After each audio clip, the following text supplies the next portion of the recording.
No processo de seleção dos pontos de cultura, a gente reparou que a gente não estava conseguindo ali chegar, nem o jovem nem na rua.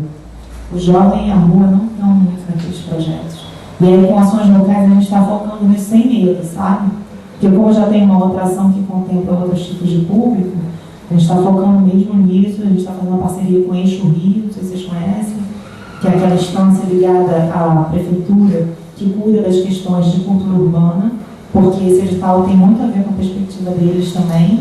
Então, é uma questão realmente de foco em jovem e na rua. E é um edital que bebe também dessas metodologias que vocês já, das quais vocês já participaram, que vem apontando e que tem criado efetividade na cidade, que transformam a cidade. Então, a gente também está tentando começar a se relacionar mais de perto com essas instituições, com essas organizações que trazem um potencial de criatividade metodológica, né? A gente está tentando trazer isso para dentro do espaço do gabinete, para tentar fazer do espaço do gabinete também um espaço de formulação, né?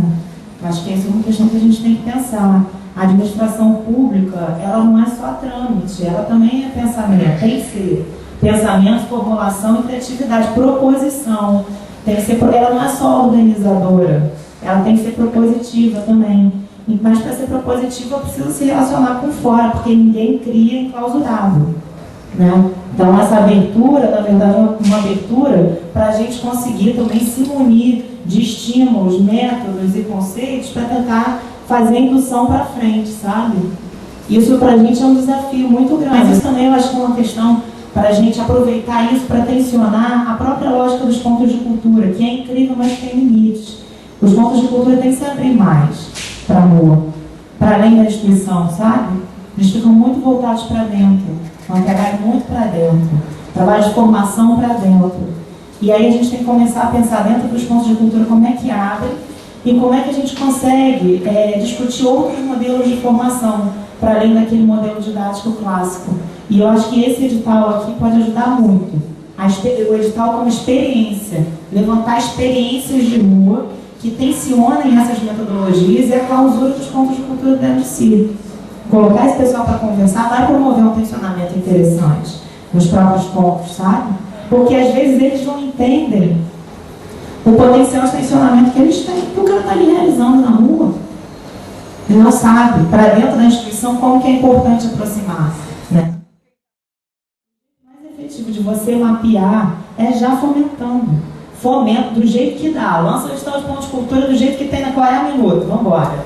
Vamos fazer pontos de cultura com corte territorial.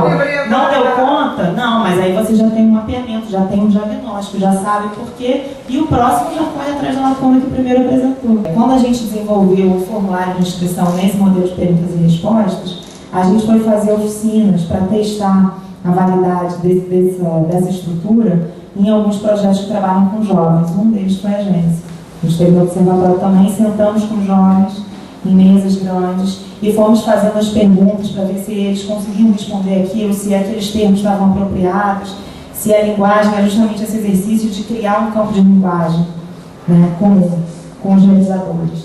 Então a gente foi verificando a eficácia daqueles termos e chegando a outros termos junto. Eles ajudaram a gente muito nisso. Esse edital não vem substituir ou dobrar a ação desenvolvida com excelência por esses projetos, né?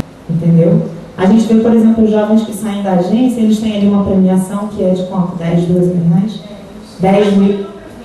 Aumentou para 20, e aí quando sai acontece o quê? A ideia de que você entrar aqui, né? A parte de formação já está cumprida, a pessoa já se transformou num produtor, num realizador, e aí ele começa a ter um contato com os instrumentos de fomento, e aí depois entrando nessa rede, que é uma rede que incorpora os pontos de cultura e os pontões, que são também instituições de formação, a partir disso eu já começo a entrar numa outra rede, que é a rede do programa de fomento. Então a gente tem que criar esses canais de condução de uma rede ou outra, porque no programa de fomento você já trabalha com um projeto de 400 mil. Né? Esse edital aqui é para funcionar como o primeiro canal de condução do realizador que está na rua. E para depois ir colocando ele em outras redes, que são redes institucionais mesmo. Aí você já parte para redes institucionais. Trazer essas pessoas para a conversa e para o trabalho junto. Porque se a gente não entender qual é a linguagem, não vai entrar no fomento nunca. Porque o fomento está estruturado de acordo com uma outra perspectiva de comunicação com aquelas pessoas, entendeu? A gente tem 6 pontões de cultura, cada um orientado por uma diretriz transversal, que são campos que potencialmente alcançam todos os projetos, né, que os projetos estão implicados. E 2 campos têm a ver com isso que você está falando. Um é infância e juventude, a gente vai ter um pontão de infância e juventude, e um pontão de cultura e educação, que vai trabalhar com esse segmento também, mas também com outros. A ideia desses 2 pontões primeiro, a costura do... A gente, para colocar uma escola na rua, a gente tem que desenvolver um termo de referência, a gente tem que desenvolver, saber o que a gente quer daquelas instituições, que trabalho é esse, né? Então, são pontões de atendimento, não, tá? São pontões de construção comum de determinados potenciais, dessas faixas. Tá? A gente vai ter o resultado na semana que vem ou na outra, você vai poder ver quais instituições que ganharam vão trabalhar com isso. E a ideia é que essas instituições trabalhem com ações locais também. A gente vai trazer para essa rede dos pontões as ações locais. Então, os jovens entre 15 e 17 que forem beneficiados aqui, eles vão ser público dos pontões de cultura, não são público nosso. Isso é importante dizer, porque não é a função do governo, não é a função do Estado trabalhar nessa perspectiva da formação. É a função do pontão, que é uma iniciativa da sociedade civil que está sendo fomentada pela Secretaria de Cultura. Tá? E o que a gente constrói é essa perspectiva, né? Que tipo de pontão que a gente quer, que tipo de trabalho em educação que a gente quer como parceiro. É um trabalho de sensibilização, não é um trabalho de educação formal, de imposição de determinados conteúdos. E o trabalho com infância e juventude é um trabalho de potencialização, trabalho de criação conjunta, né? Não é um trabalho de imposição de determinados conhecimentos e de atendimento daquela perspectiva que a gente sabe que geralmente rola. Então, essas pessoas que estão aqui, isso não é uma obrigação dos pontões, não, porque os nossos termos jurídicos impedem que a gente coloque isso como uma obrigação formal e jurídica dos pontões. Mas são instituições parceiras e a gente vai conseguir negociar isso com eles. Vão trabalhar todo mundo junto. Os pontos, os pontões e as ações locais, que podem vir a ser pontos daqui a um tempo muito breve. Né? Eu acho que é isso que eles querem também, pelo que eu tive conversão com os proponentes, eles estão de olho nas ações locais, os pontões de cultura. Os pontões são instituições de formação e articulação da rede de pontos de cultura. Juridicamente, os pontões são pensados dessa maneira. A verba que é transferida para os pontões é uma verba que vem do Ministério da Cultura, dentro desse convênio do Programa Cultura Viva. Então, dentro do convênio que a gente tem com eles, o que está dito é que os pontões de cultura, sediados no município do Rio de Janeiro, tem que ser nós, grandes núcleos da rede de pontos de cultura, que trabalham na articulação dessa rede, na perspectiva de que a gente consiga trabalhar com a troca de tecnologias sociais entre os pontos. Então, são eles que vão estimular essas trocas, articular um ponto ao outro, e também formar os agentes que trabalham dentro dos pontos de cultura, de forma que o trabalho deles seja potencializado pelo corte das diretrizes transversais. Então, por exemplo, um ponto de cultura que, de repente, não tem como agente um jovem entre 15 e 17 anos, mas que trabalha com oficinas que alcançam esses jovens de 15 a 17 anos, como que esse ponto de cultura trabalha? A partir de que perspectiva? É da perspectiva do atendimento? A gente sabe que tem vários pontos de cultura que trabalham sim com a perspectiva do atendimento. Então, o que o pontão de cultura, de infância e juventude e de cultura e educação vai fazer é chamar esse ponto de cultura para conversar. Falar, olha, a gente já conhece outras metodologias que talvez sejam mais apropriadas, que sejam mais potentes do ponto de vista do resultado de criação desses jovens. Então, esses pontões de cultura vão disseminar essas metodologias. Essa é a perspectiva da gestão, da formação. É a disseminação de metodologias com as quais os pontões já trabalham. E na articulação também, na medida em que eles promovem eventos e encontros, turmas, em que as pessoas conseguem apresentar os seus trabalhos e trocar metodologias de trabalho, os pontões também são instituições articuladoras da rede de pontos de cultura. O que está escrito no papel é que eles têm que trabalhar com os pontos. Hoje em dia a gente tem 170 pontos no Rio. Na rede municipal 50, mais 120 conveniados com o governo do Estado e o Ministério da Cultura. Só que acontece que hoje em dia a gente está conseguindo ampliar o campo do trabalho de cidadania cultural no Rio de Janeiro e conseguindo trazer agentes que não necessariamente foram incorporados pelo Programa Cultura Viva, porque ele apresenta determinados limites, mas que tem o perfil do trabalho dos pontões. Então, assim, Dentro da perspectiva da construção dessa rede, a gente já veio conversando com os proponentes de pontões de cultura, de forma que eles possam incorporar esse público e qualquer outra pessoa que trabalhe com cultura comunitária no Rio de Janeiro. Isso já está no edital de pontão de cultura. Ele não pode dizer, eu não fui contratado para isso. Entendeu? Ele tem que incorporar. Mas o trabalho dele vai ter como foco ele desenvolver uma metodologia específica para formar pontos de cultura da cidade do Rio de Janeiro. Desde que se comprove que essa metodologia pode ser usada para incorporar outros públicos, ele tem um compromisso com a Secretaria de Cultura e com a Prefeitura de incorporar. Existe esse compromisso, mas isso não está no orçamento do pontão, por exemplo. Na hora que você vai lá para o trabalho de fato, você fala, vai desenvolver uma atividade para 50 pessoas ou para 500. Então, olha, o que a gente orçou aqui, o que está dentro do nosso plano de trabalho são 50, então não posso forçar também o cara a abrir tanto. Mas ele vai ter o compromisso com ações locais. O que a gente tem visto, mais interessante do que isso, é que eles têm um interesse em trabalhar com essa rede, tá? A partir do ano que vem. A gente está trabalhando com um ambiente para o desenvolvimento de uma determinada ação. A gente veio discutindo muito isso desde a época dos pontos de cultura. Na verdade, quando a gente chegou a esse edital, a gente estava pensando assim, mas como que a gente faz para fazer um ponto de cultura de rua? A gente queria chegar no ponto de cultura de rua, uma roda de rima, por que não é um ponto de cultura? Trabalha com a democratização do acesso, todos aqueles requisitos do edital de pontos de cultura eles cumprem, mas não tem CNPJ. É um ponto de cultura de rua. E pode ser itinerante. Quando a gente foi fazer o ponto de cultura, por exemplo, que a gente pensou nas cotas territoriais, 60% para a Zona Norte e Zona Oeste, mas a gente poderia fazer 25% para uma P, 25% para outra. Mas peraí, e os projetos itinerantes? Porque tem projeto que trabalha com a dinâmica da itinerância também. Não tem problema, isso não te tira da concorrência, desde que você comprove que existe um ambiente, a localidade é um ambiente de onde você verifica aquele determinado impacto. E a sua comunidade é virtual, não deixa de ser comunidade. A ideia de comunidade que a gente está trabalhando aqui não é aquela comunidade necessariamente favela. Outro dia, quando a gente foi fazer a pesquisa para esse edital, a gente esteve lá a gente esteve visitando o trabalho do Norte Comum, lá no Hospital do Engenho de Dentro. E eles falaram isso pra gente, poxa, mas um edital para a comunidade, como é que a gente vai fazer? A gente trabalha aqui o dia inteiro. Eu falei, isso aqui é uma comunidade psiquiátrica. E o impacto que vocês promovem nessa comunidade psiquiátrica, a gente viu, é uma coisa inacreditável. Eles estão se comunicando com os internos muito melhor que os enfermeiros. Você vai ter dificuldade também nessa inscrição. Numa pergunta, a gente vai perguntar qual é o bairro e qual é a área de planejamento. Você justifica. Você não precisa deixar de concorrer, justifica que a sua comunidade é virtual. Por isso, você pode até apontar para a gente onde você acha que o seu projeto promove um impacto maior, quais são as regiões do Rio, porque você deve ter esse levantamento. Então você aponta isso, não precisa escolher um bairro. Aponta e comprova que a sua ação gera um determinado impacto naquelas localidades. O importante é comprovar o impacto.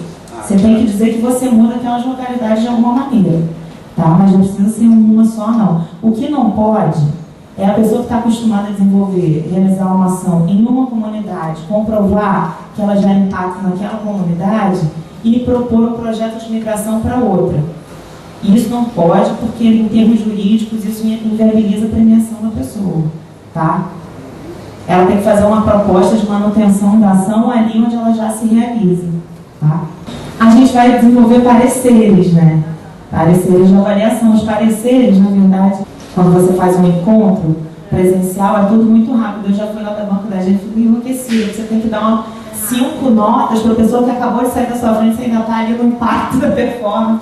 Você tem que dar 5 notas e na hora de fazer o parecer, às vezes o parecer fica prejudicado quando o encontro é presencial. Mas a gente vai conversar isso com a banca de peritos que vai fazer a pontuação desse formulário narrativo com o objetivo de verificar se aquela ação se configura como ação local ou não, porque é claro que vai ter todo tipo de são variáveis que vocês podem imaginar que a gente recebe sempre. Tem gente que está comprometida e tem gente que não está, que quer simplesmente ganhar o dinheiro. Então a classificação é um processo de certificação. Olha, isso se configura como uma ação local nos termos de ação local que a gente apresentou aqui para vocês. Todas as ações locais classificadas recebem um diplominha, um certificado, de ação local, uma chancela. Esse edital trabalha muito com a lógica da chancela. Então você pode pegar o certificado, colocar na sua parede, colocar no seu portfólio se você for concorrer a algum outro edital. Olha, isso é uma ação local certificada pela prefeitura. Tem gente que trabalha com baile funk, por exemplo, que estão dentro dos critérios, né, de certificação de ação local. São grandes ações locais, comunitárias, que promovem impactos e geram renda nas comunidades em que eles são realizados. O baile funk muitas vezes tem problema com a polícia. Então a gente tem a esperança de que esses certificados, um dia, o acúmulo desses certificados, possa servir de alguma coisa nesse embate.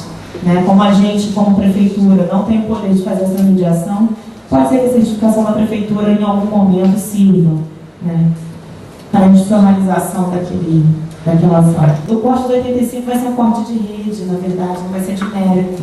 Então, se, por exemplo, você puxa um projeto de música, o segundo projeto de música, convém puxar o terceiro de teatro. Né? Se você puxou 2 projetos da Amarela no edital de pontos de cultura, a gente teve esse problema maravilhoso. Tinha um monte de projeto incrível na Maré. E a gente estava tentando promover uma ação de descentralização da rede de pontos. E os projetos incríveis estão na Maré toda. O que você faz com isso? Não vai entrar, ou vai entrar. No final entraram 4. Dos 54, quase 10% dos projetos estão na Maré. Mas assim, quando você vai fechar a lista, isso pesa. Você já tem 2 projetos de uma determinada comunidade. O terceiro você tenta puxar de uma outra. Mas aí o terceiro, que poderia também ser daquela comunidade, ficou de fora. Como é que você explica isso para esse cara? Não é uma diferenciação de mérito, de excelência. Não é isso. É aberto, tem que ser aberto, porque isso é um processo de seleção pública, tem que ser transparente. A Procuradoria do município exige que seja aberto. E é capaz até da gente registrar isso, para depois trabalhar, né? Conseguir trabalhar essas imagens um pouco. Mas a ideia é fazer, de repente, nas arenas, né? A maioria das arenas estão concentradas na Zona Norte. Então não vai ser só nas arenas, mas espaços de multiuso como arenas, sabe? Para a gente conseguir ocupar esses espaços também. Eles acabam formando uma grande rede. Os que são premiados ou não, as pessoas que estão aí inscritas, elas começam a se relacionar com a gente da mesma forma nos pontos de cultura. Os projetos incríveis que não conseguiram conveniar são nossos parceiros até hoje, porque eles que trouxeram o recurso para isso aí. A gente continua falando com esses caras, entendeu? Então, é ação de fomento e mapeamento, é porque não tem esse tempo que as pessoas acham que tem. O planejamento tem que ser ativo. Planejamento já na realização, entendeu? Senão não rola. Senão a gestão cai e você não deixa legado algum. E é bom a gente construir esse espaço de comunicação, né, também com vocês, conhecer quem está trabalhando na ponta, para trabalhar junto. Porque o nosso prazer é trabalhar junto também, para ficar ali trancado, ali me achando um administrador. Quando você faz o mínimo, o retorno é máximo. É porque as pessoas não estão acostumadas, não gostam de fazer o mínimo, nem que não estão acostumadas, não gostam de fazer o mínimo. Senta ali, tranca a porta e deixa rolar. Mas quando você faz isso aqui, não é uma coisa muito, não é uma grande invenção. Né? O projeto de ponto.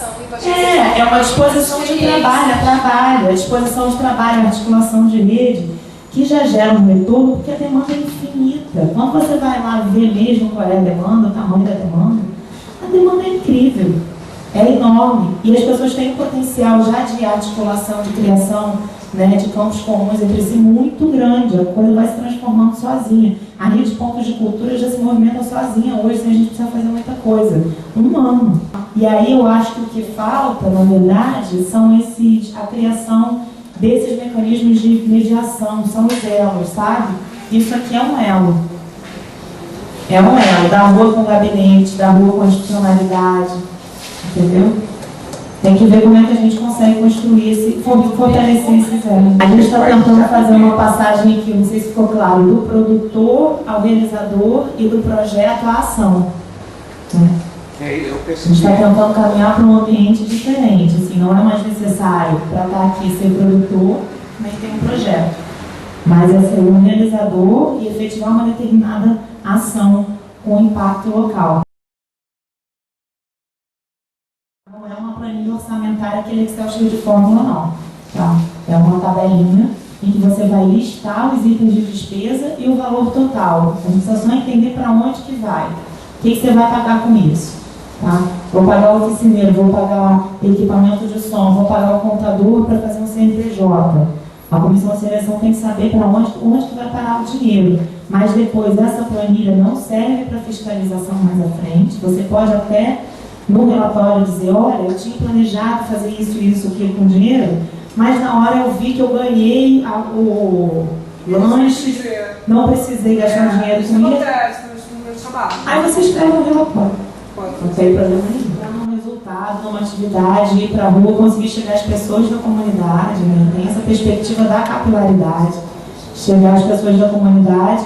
E o planejamento, como a gente não está trabalhando numa perspectiva necessariamente profissional de projeto, o planejamento é um planejamento incipiente, que pode não ser cumprido como os projetos profissionais não cumprem também. Quando você aplica um projeto lá no programa de fomento da Secretaria, muita gente não cumpre, o orçamento justifica. Pede alteração de rubrica e justifica. Isso não é uma coisa para engessar nada, não. É só para a comissão ter mais um termo de avaliação do projeto, porque isso faz diferença, entendeu? Se a pessoa vai pegar o dinheiro todo para investir numa ação, numa aula, que vai chegar a 10 pessoas, uma oficina que chega a 10 pessoas, ou se ela vai pegar o dinheiro todo para investir numa determinada quantidade de itens, para chegar a uma determinada quantidade de pessoas muito maior, na hora da avaliação isso faz diferença. Então tem que abrir a planilha. Mas não é só abrir a planilha para a comissão entender, não. É também para os proponentes começarem a se familiarizar com essa linguagem financeira. Né? Porque dentro do ambiente da cultura a gente às vezes tem um certo dedo para lidar com isso, quando é um assunto importante. A gente não está falando de fomento público, financeiro. Então acho importante também a gente falar de dinheiro, conseguir fazer uma planilha, dizer para onde que faz. Isso é, assim, a gente está trocando a transparência da gestão pela transparência do proponente também. Mas quem colabora o material, vamos dizer, ficando assim, né? Vai que eu consigo esse material, depois não tem problema. É só justificar no relatório. Fala no relatório que você gastou com outra coisa e até para a gente é importante entender como é que se dá o futuro da ação depois daquele determinado momento, sabe? Para a gente isso é mais mapeamento. A gente pegou os contatos de vocês e a gente vai disparar um e-mail para vocês assim que publicar no Diário Oficial. É para comprar material permanente, para realizar despesas de capital, justamente para vocês poderem se equipar. Como é premiação, depois você não tem que devolver isso para a secretaria. Quando você assina um convênio, por exemplo, os pontos de cultura têm esse problema. É um convênio com a Secretaria de Cultura do município, que é executado com recurso federal. Aí, o ponto de cultura compra o equipamento e ele é obrigado a comprar equipamentos para previsto no edital, computador. Depois de 3, 4 anos de realização do projeto, ele é obrigado a devolver aquilo que foi comprado com o dinheiro do Ministério. E aquilo não vai para o Ministério, aquilo não vai para a Secretaria de Cultura e o equipamento é defasado já. Então, assim, cria-se um problema insolúvel, né, que na verdade não existe. Então, com a premiação, você consegue desviar desse problema. Você indica para a gente com quem que vai ganhar, o que você vai fazer quando ganhar o prêmio, com quem você vai comprar, mas depois a gente não precisa fiscalizar e retomar esse capital. Você pode, material permanente, despesas de capital, custo com serviços, custo com o que a gente chama de custeio, né, do projeto, que é a aplicação de serviços e despesas de pequena monta, você pode fazer tranquilamente, escolher onde você vai gastar. Depois isso não precisa voltar para a Secretaria de Cultura, é seu. Tá? É feito para isso mesmo. Opa.